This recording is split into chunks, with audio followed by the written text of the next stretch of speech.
My name is Kipling Primus. I am 56 years old today, and it is November 3rd, 2018. I'm at StoryCorps Atlanta, and I'm talking to a friend, Romal Toon.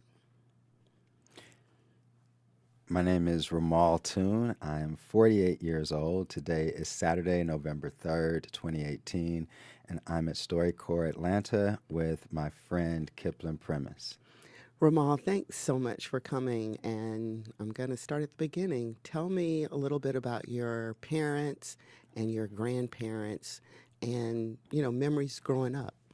Yeah, so my parents, my mom, Dorothy Molex, and my dad, Gary Toon, met when my mom was 17.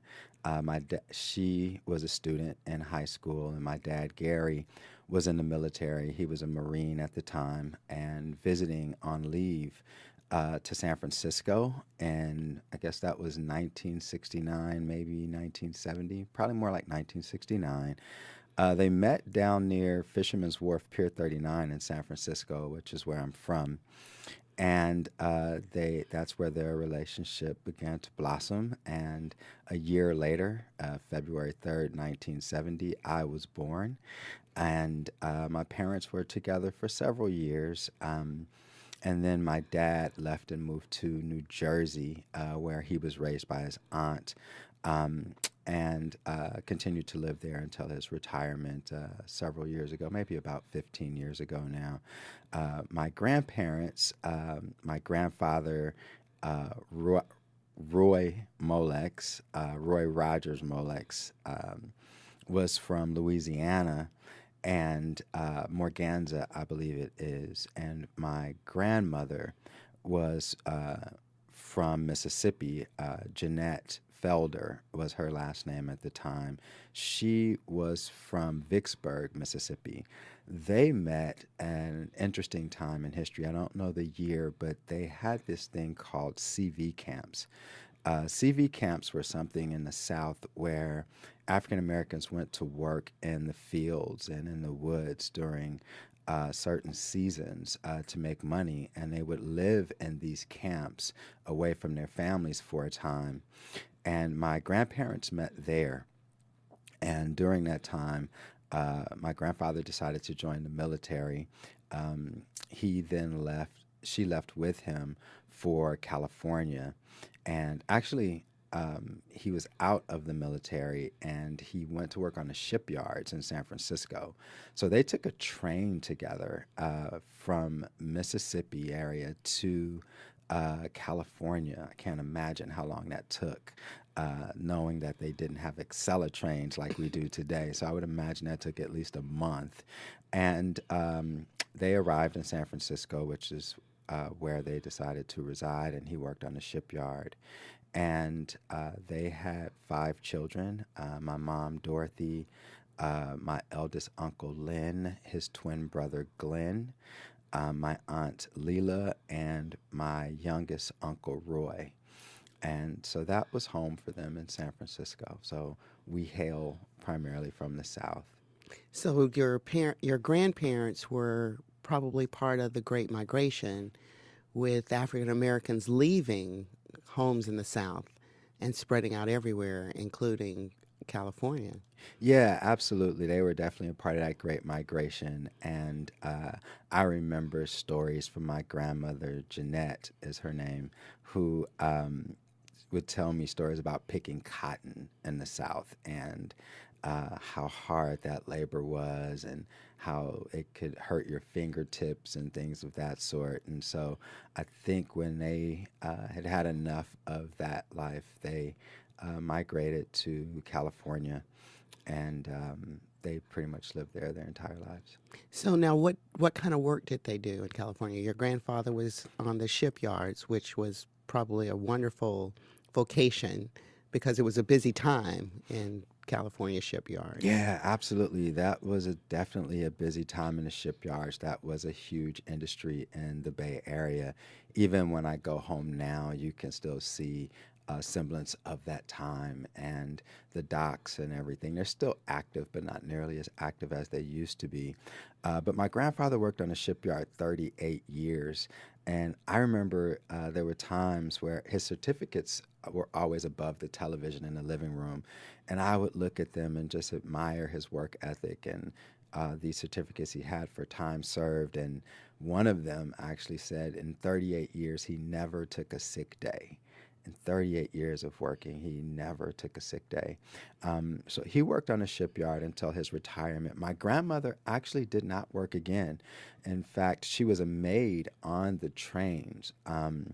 But after they settled down in San Francisco, she became a stay at home mom. And my grandfather worked on the shipyard. In fact, the neighborhood they lived in Hunters Point, sat on a hill in San Francisco above the shipyard. And so we lived where he could pretty much walk to work. Later, after he had made enough money, they bought a home in Vallejo, California, which was another big shipyard area. And he then would drive himself to work from there. But yeah, my grandmother Jeanette didn't really have to work much. My grandfather was the provider for the family. So now, what was it like for you growing up in San Francisco at that time? In my early childhood, my memories of growing up with my mom uh, started out really well. Dorothy is her name. She passed 10 years ago this past August at the age of 53. But growing up, um, my fondest memories with my mom were the times we would sit and watch television together and eat potato chips and dip. And uh, there were times when we would play board games, Monopoly, and things of that sort. And she loved to read. She had one of those headboards on her bed that was also a bookcase. And she was an avid reader, which oddly enough, I was not at the time. And she would always try to get me to read. And I would have these Hardy Boys and Nancy Drew's stories to read and Reader's Digest. And I would read them primarily because she would quiz me on the stories. I'm not sure if she read them, but she wanted to make sure I did. Um, Oddly enough, as an adult now, I'm a two-time author. And so I guess that was kind of ingrained in me, a love for reading and a love for writing that I didn't really live into until my adult years. But now I'm able to see that connection. I remember the times when one of my fondest memories was crossing the street with her, oddly enough. I think I was probably 10 years old. And for a long time, like any kid, when the light turns, your mom holds your hand and you cross the street together holding hands. And I remember the day standing, waiting on the light to turn, knowing that today's the day I want to not hold hands. And I feel like I'm a big boy and I can walk across the street by myself. And the light turned and she reached for my hand. And I was like, no, mom, I want to cross the street. And she was like, oh. And she just smiled as we crossed the street. Like, it was a moment. Those are some of the fond memories going to the zoo together and the different activities that they were available to us in San Francisco. Loved going to museums with her. That was my early childhood. Things changed quite a bit several years later due to her. She became addicted to drugs and alcohol, and life shifted dramatically at that time. That was in the early 80s.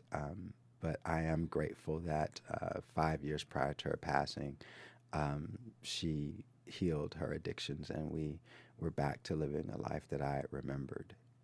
Now, what about your dad? What do you remember about him growing up? I don't remember much about my dad, Gary, growing up. He left when I was probably no more than 3 years old. From what I was told, there was a big argument between my parents. My mom had me when she was 17, so she was still very young. And my dad was at least, I want to say, maybe 7 years older than her. And so he was at a more mature point in his life where I guess he wanted to settle down. I think she was still young and rambunctious and wanted to go out and be with her friends. And there was disagreement around that. And so I was very young when he left, and I don't have really any memories of he and I together. I've seen a few pictures, but my dad and I met when I was 15 and went to visit for a summer, and then the following year, I made the decision to go live with him. At that time, my mom was still battling her addictions, and um, it was a very tough time. I was living with my grandparents, who their neighborhood had changed drastically over the years. It was what people would consider a poor community with a lot of inner city issues related to crime and violence and drugs. And I wanted to get away from that life. And so my escape was going to live with my dad, whom I had met a year before. So at 16, I went to live with him and finished high school in New Jersey, in South Plainfield, New Jersey, and then later went into the Army. So now, what do you remember about school growing up? You know, school was so I went to a different school every single year of my childhood, from kindergarten until 11th grade. 11th and 12th grade was the only time that I went to the same school, which was odd for me going back my senior year and walking into a building and having people know my name. I was used to having to introduce myself all over again. But my memories of my early education are really a blur in some ways. I don't remember many of my teachers' names at all. Um, I don't even remember many of my friends' names, and I think that was connected to, in some way, as a kid, I learned to accept the reality that um, I don't need to get too comfortable because I'm probably going to be moving again. And so it was hard for me to even desire deep connection with people because I didn't want to feel the sadness of having to move again. So although I had friends throughout my childhood, I had to make new friends every year. But I remember in one elementary school in San Francisco, many of the schools, even in the 70s, were bilingual, and which is now a lot of schools are, and it's just a norm. But I used to speak English and Spanish, and I remember one day in maybe first or second grade, the teacher giving, and I don't remember her name, an assignment in Spanish, and she would always ask the primarily English speaking students to tell the class what she just said. And one day I raised my hand and I shared with the class what the teacher just said. And she was like, very good. And it was to me like, wow, I actually know some Spanish. So I remember that day. I remember many of the days on the playground at various schools playing basketball or kickball, but very little about classrooms and teachers. Um, and I think that was just due to, and, and as children, sometimes we don't even know we're compartmentalizing, but we are in order to make sure we're okay. And I think that that's what I was doing, was compartmentalizing relationships and experiences just to get through each day, knowing that at some point my life would be changing again. I think I think we don't give kids enough credit. And I was a, real adult before I realized that your brain will not put you in jeopardy, in other words. So it will make things safe just so that you can kind of continue on, even if it may not be the real reality. I don't know if that makes sense. Yeah, no, absolutely. And I am a big proponent of therapy, and that's one of the things that I've learned in working with a therapist and being able to do the work of revisiting those memories of my childhood and the challenges and learning how they shaped my beliefs about life and about myself, and redefining or reframing those experiences in ways that are more healthy for me now as an adult, so that I don't continue to live as an adult with these childhood boundaries that I created for myself. And I found that even as an adult, I was treating relationships and communities where I've lived the same way I did as a child, under this assumption and expectation that things are short lived, relationships are short lived, and even where I'm staying is short lived. Even though as an adult, I have the ability to actually have some agency over the decisions that are made now about where I get to live and the people I get to be in relationship with, and my ability to sustain and maintain those relationships. So, yeah, it's certainly important for me to make the connection between the experiences of my childhood and who I am now as an adult. So, South Plain, New Jersey, South Plainfield. South Plainfield, New Jersey, 11th and 12th grade, a little bit of consistency, and then you go into the military. What was that transition like, and what was after the military? Yeah, so many of the transitions in my life were out of necessity or out of the life choices I made for myself. Moving to New Jersey, to South Plainfield, and living with my dad was out of necessity.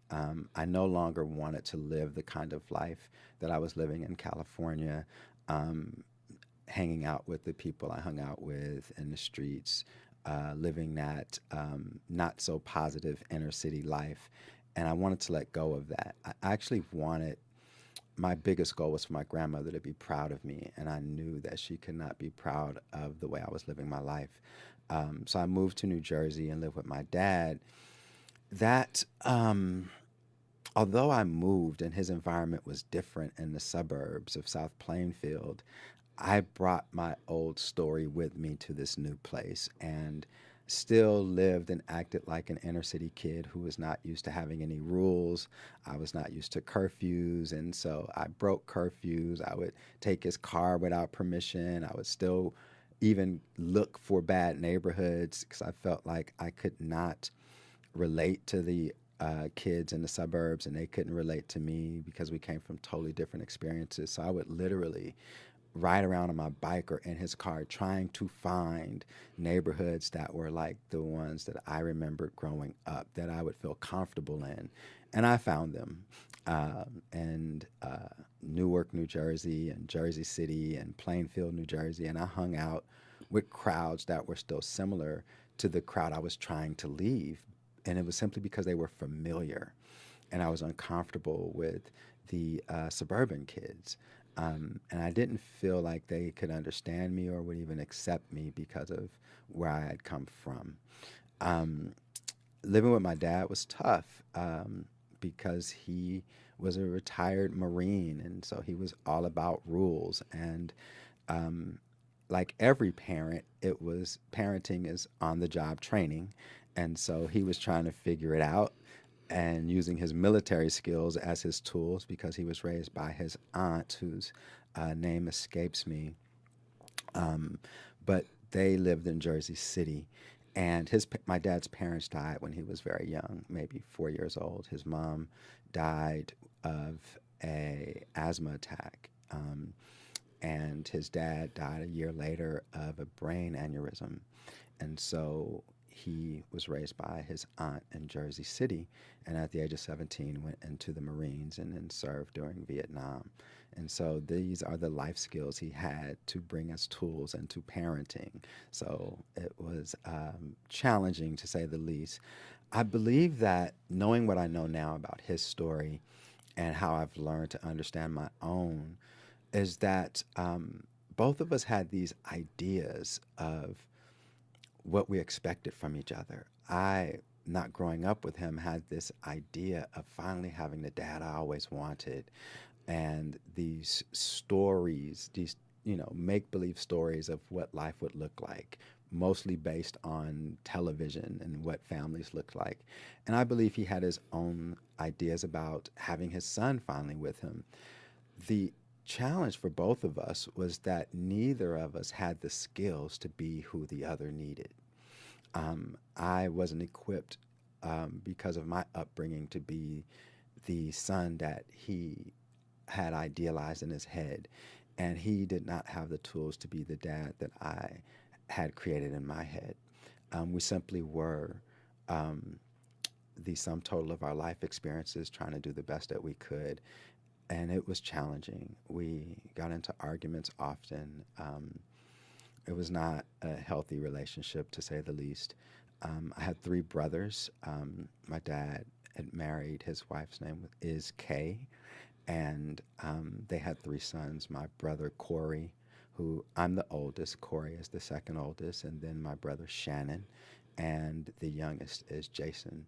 And so my dad really didn't, he worked all the time. In that way, he was like my grandfather. But I did get to hang out with my grandfather. We would sit in my grandfather's shed, and he would drink moonshine and sing the blues and talk to me about saving money and stuff like that. My dad, not so much. He would work, come home, make his plate of dinner, pour himself a glass of wine, and go to his room. And if anything came in between, it was yelling at us for having not done something, having not cleaned up or not cut the grass or something. And so whenever my dad walked in the door, we were just tense because we did not know what to expect. Um, so it was not an easy time. We never played sports together and never really did much together. Life was work and um, just discipline. Um, Kind of rules. And because I was a challenging teenager for him, my senior year, he told me that at graduation, um, after I graduated that day, that I could literally not come back to his home, that I had to go. And so on graduation day, I graduated and I went back to their house and I got my bags and I left. And I was homeless for a few days. Um, Most of my friends from high school had been accepted into college. I was embarrassed that I was not. I just did not have the grades. I was an athlete. I ran track and played a little basketball. And I graduated simply because I was an athlete. I was of that era where it is true that if you're an athlete, people will just pass you. And many of my teachers just passed me. I had one teacher who stood up to that norm, my algebra teacher, and she gave me an F once. And I had to take algebra again, and I passed it. But my coach, I remember, used to walk with me to each of my classes and pretty much convince every one of my teachers to pass me. And so, graduating high school, my prospects were bleak. And I remember going to visit a college, Morehouse College here in Atlanta. And I figured maybe I could run track. And I had barely a C average. Well, I took the little bit of money I had, I don't even know where I got the money from, and took a train from New Jersey to Atlanta. And I only had enough for the train ticket round trip. I did not have enough money for a hotel. I read the autobiography of Malcolm X on the way here, and I met a young man who was probably in his 20s. He was in medical school at Morehouse. And I met him on the train. And he asked me where I was going, and I told him I was going to visit the college and I wanted to run track. And he asked me what I wanted to do, and I told him I wanted to be a lawyer. That's what I wanted to do at the time. He said, "Where are you staying?" And I said, "I don't know." And he said, "Well, come with me." I don't remember the hotel, but he paid for a hotel room for me. And he checked me in and he gave me some money. And he said, "Remember what I'm doing for you. And one day, do this for someone else." And he said, "Good luck." And I never saw him again. And I spent that a day and a half visiting the campus. I went to the law school, the political science department. And from that moment, I realized I can't do this. I saw the books, and the books were intimidating. And they were asking me questions about law and why I wanted to do it. And just being on the campus, knowing that I had not prepared myself for this, was an awakening that I'm not ready. I met with the track coach, and He asked me my times in the 400 and the half mile, and they were competitive, but there were other people from around the country who were just as fast, if not faster. And then he asked my grades, and I told him I barely had a C minus average graduating. And he said, here you got to have at least a 3.0 to even be on the track team. And so that was a wrap for that dream. I hopped back on the train, went back to New Jersey, uncertain about what I would do with my life. Um, I spent the nights on the street, and I connected with some friends um, in Jersey City who were drug dealers. Because of my childhood in California, I always had relationships with street hustlers, but I was never really committed to that way of life. But they would always be my friends and always take me in and make sure I was okay. Um, so I hung out with some friends there, and they knew that I had committed to never hustling again on the streets. So they paid me to be a spotter for the police, where I would hang out with the young women who many of them were drug dealers, and I was not. And I would just be a lookout to make sure they didn't get caught by the police, and I would tell them the police were coming. Oddly enough, that was always one of my skills growing up. I could either sense when the police were coming, and just there was just this energy shift that I would feel like something's about to happen, be that police coming or a drive-by shooting or something. I would just know, and people kind of knew that about me, so they would just have me hang around. Um, and I did that. They paid me. I did that for maybe a month, and I had enough money to take a Greyhound back to California. Prior to that trip, I enlisted in the Army, and the Army recruiter was a woman. And I don't remember her name. It was so many years ago. I'm 48 now. I was 18. I took the ASVAB test to determine what my job would be. And I wanted to go into the Army right away. And she wouldn't let me because in order to go right away, I had to take an infantry job. And she said, your scores are too high. And I was like, what do you mean? Like, that makes no sense because I failed everything. And I didn't believe her. I was like, check my scores again. I did not do well on this test. And she said, your scores are too high. You qualified for a medical field. And she said, I can't let you go into infantry. You'll thank me later. And she just looked out for me and she said, do you have somewhere you can go? And I was like, no. She said, well, what about your family in California? I said, well, I could go and stay with my grandparents. And she said, do that. You'll go to basic training later. And so I went back. I took a Greyhound from Jersey City to San Francisco. My grandparents at that time were living in Vallejo. They picked me up and I kind of worked a little bit and a fast food restaurant. I think I worked at McDonald's for maybe a month until one day my friends came in and laughed at me. My friends were still street hustlers and had all this money, and I was wearing this hat with the McDonald's arches on it, and they were buying food and laughing, and I was embarrassed, so I quit my job. Totally immature thing to do, um, and stayed home until it was time to go to basic training. The Army was one of the best things that happened to me, and that enlistment officer, she was right. That not going into the infantry was a good idea. And being a medic, I was in a dental unit for 4 years. Um, Basic training was probably the second time in my life that I was told I was smart.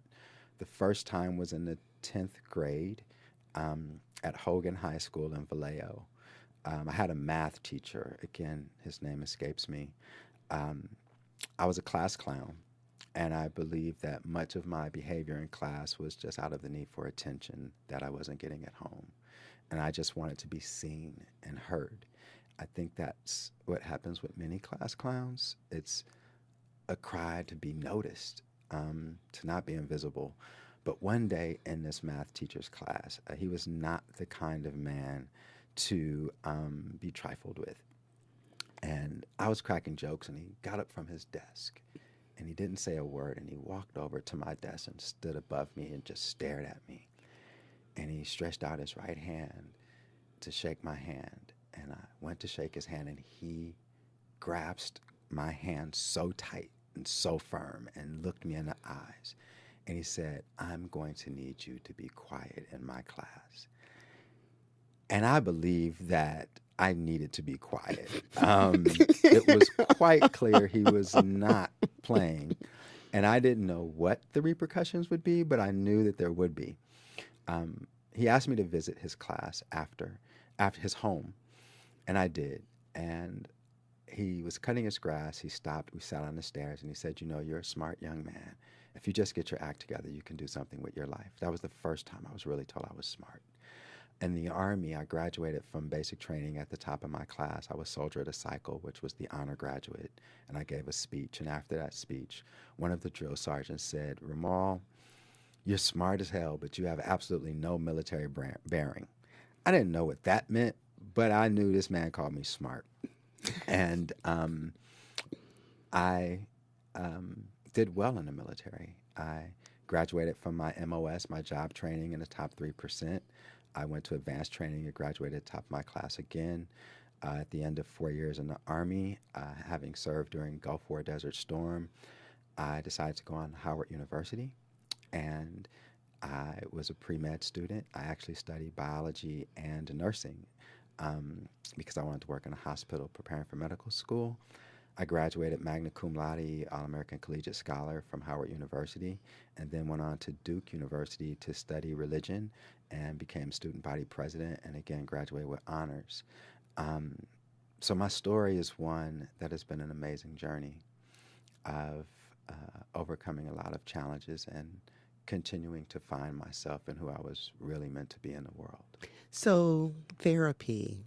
How did you come to embrace therapy, and why is it so important for you to share your therapeutic journey with so many others? Why do you feel that's a calling? Sharing the journey and power of healing your story through therapy is so important to me because I know how much it has changed my life.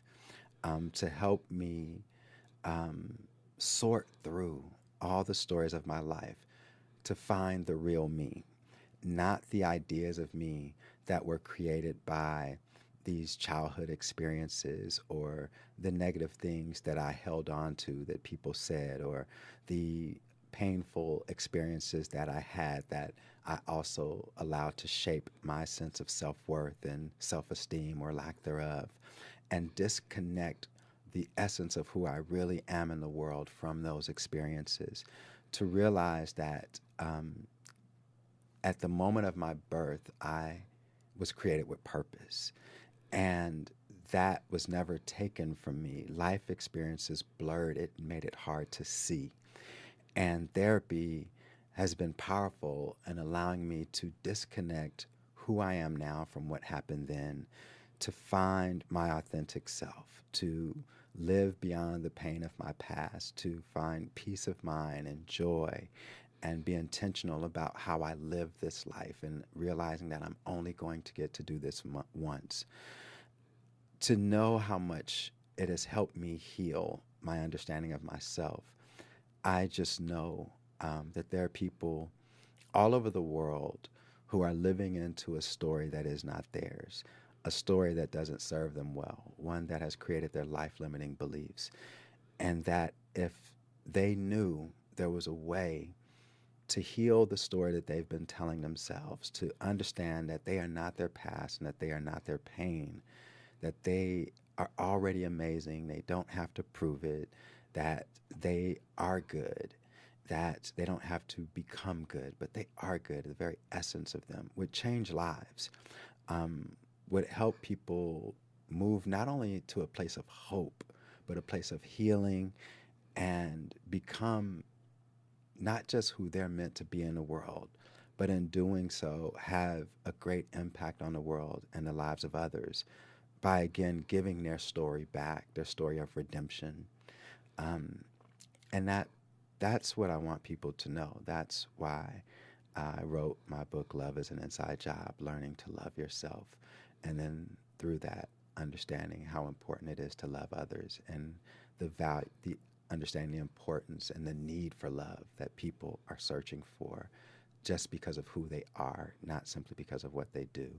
So therapy is a tool to help people become their best selves, and that's just something that I'm committed to sharing with the world through my story. So you mentioned being authentic and, knowing yourself and removing boundaries, so to speak. Are Do we all need help with those things? I think sometimes children who grow up in environments of support and love, maybe they carry that throughout life.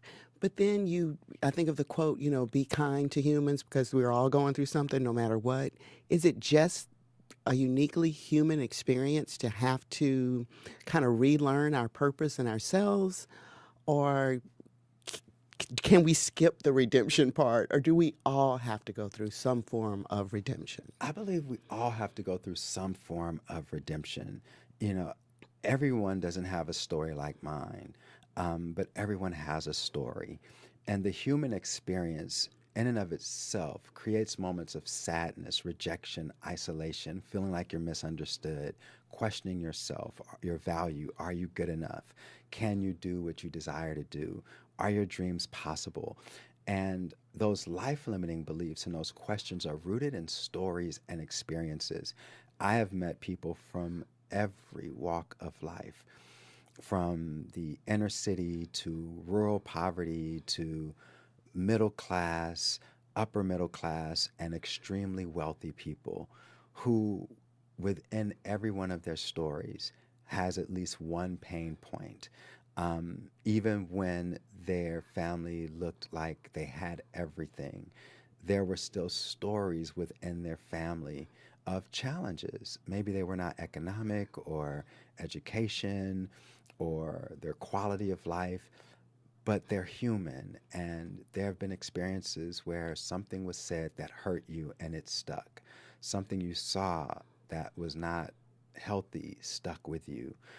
A moment where you needed to hear a positive word, but you only received silence. And that silence impacted you. Um, and you have to redeem your sense of self and self worth and confidence from that story that you've been carrying with you.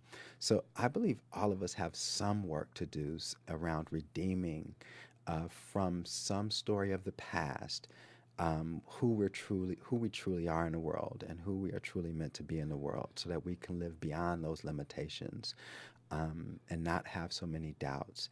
And even when we have doubts, still have the courage to act in spite of them, knowing that we'll never have all the answers, but life is a journey of living into the questions.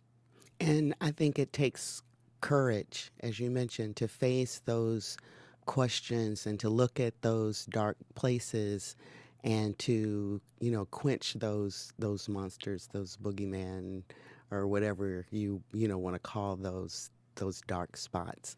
But Ramal, I want to thank you so much for coming and sharing this part of your life. We didn't get to, a lot of parts, but I think we got a real big picture of who you are. And I hope you continue this journey. And I want to, be there on the sideline cheering you on, even if I'm not, up front. But I love it. I love what you're doing.